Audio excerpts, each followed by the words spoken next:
Oke, kita tes PGA GT710 2GB ya, yang ini memiliki yang memiliki BOS ya, seperti ini.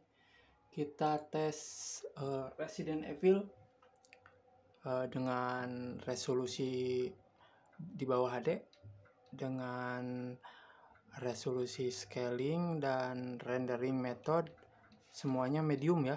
Semuanya medium, saya kasih medium. Untuk kekuatannya kita bisa lihat.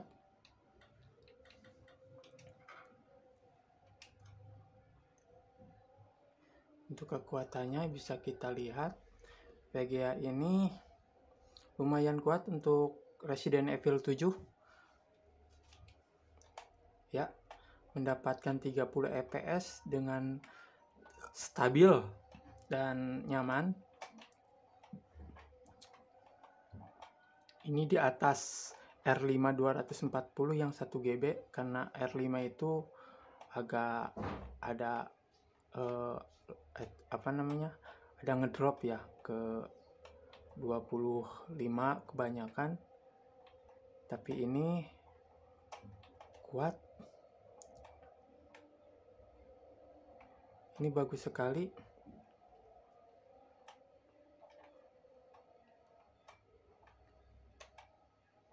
Jadi Resident Evil 7 itu masih kuat untuk GT710 ya, dengan ini seperti di atas ya, seperti di gambar.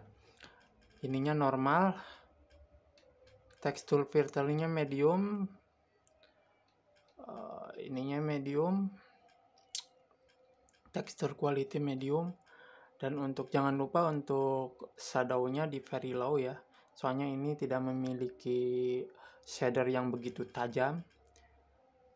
Yang low profile, VGA low profile, kecuali GTX memiliki shader yang besar 600 sampai 800 shadernya bisa. Kalau ini kan kecil, jadi very low shadernya. Sedangkan untuk tekstur quality-nya di medium juga udah bisa 30 fps dengan nyaman sekali untuk Resident Evil 7. Untuk GTA 5 juga kuat ya. Untuk GTA 5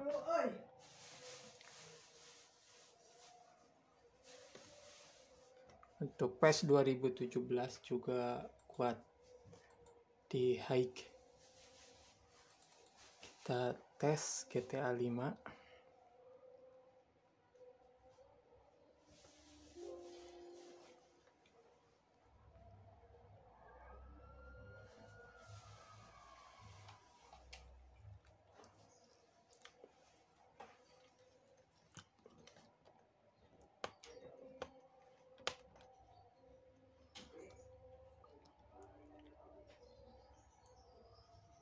Ada dua tipe untuk GT710, GT720, bahkan 730.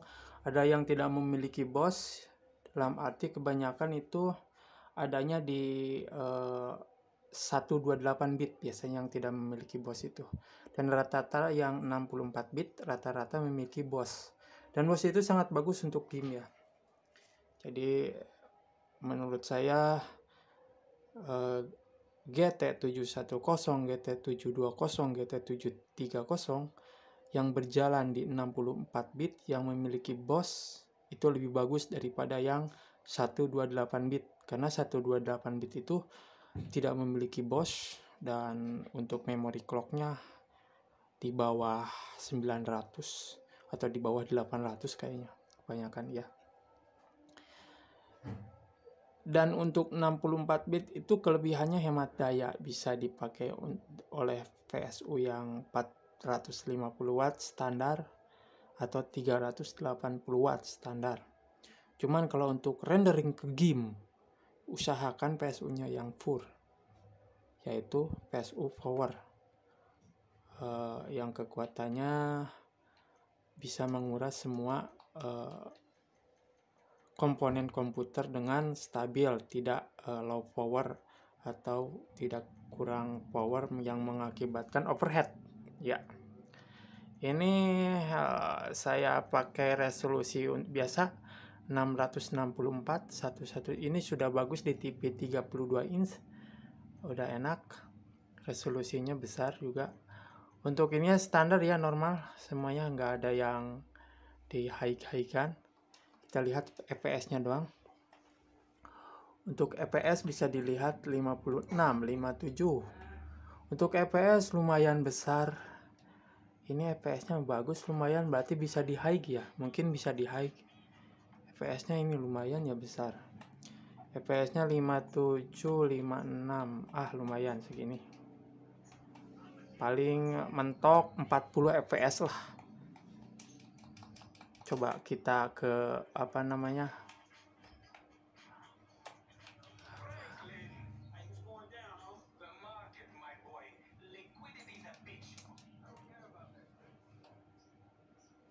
kita masuk ke mobil dan kita tes rendernya dengan kecepatan mobil. Turunnya berapa render itu, fps. Oke.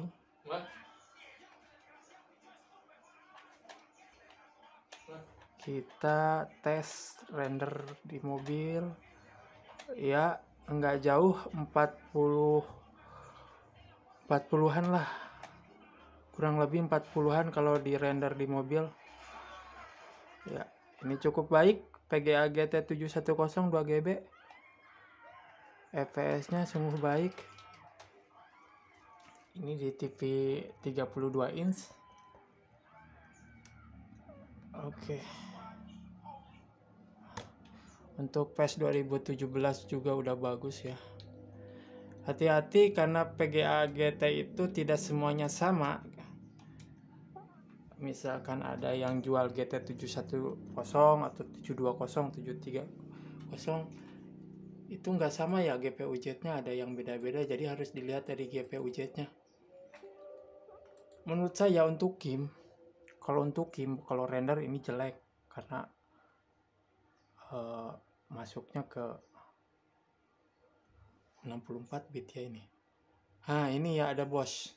Ini BOS ini fungsinya untuk menguatkan PGA. Ketika PGA itu full load, ada dibantu lagi dengan IC system kayak memori itu. Kedua, dari GPU clock bisa dilihat ini lebih dari 900. Biasanya yang 128 bit ini tidak memiliki BOS dan ininya di bawah 900 biasanya. Untuk direct 12. Kalau yang 128 bit biasanya ada yang 11. Biasanya kebanyakan rata-rata 11. Itu aja. Jadi VGA ini sungguh lumayan.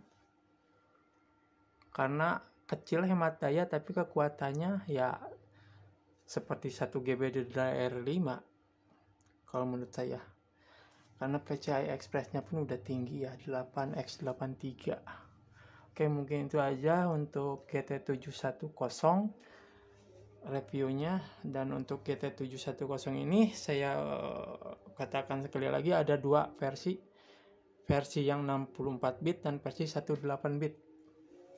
Jadi jika tergantung kalian yang ingin membelinya, harus melihat dulu untuk render atau untuk gamer. Cuman kalau untuk gamer bagusan yang BOS. Kalau untuk render yang 18 bit itu aja. Dan kalau untuk main game atau render, usahakan PSU-nya yang pure biar tidak low. Kalau PSU-nya yang lemah akan mengakibatkan overhead ke semua komponen, terutama VGA dan itu ya hard disk.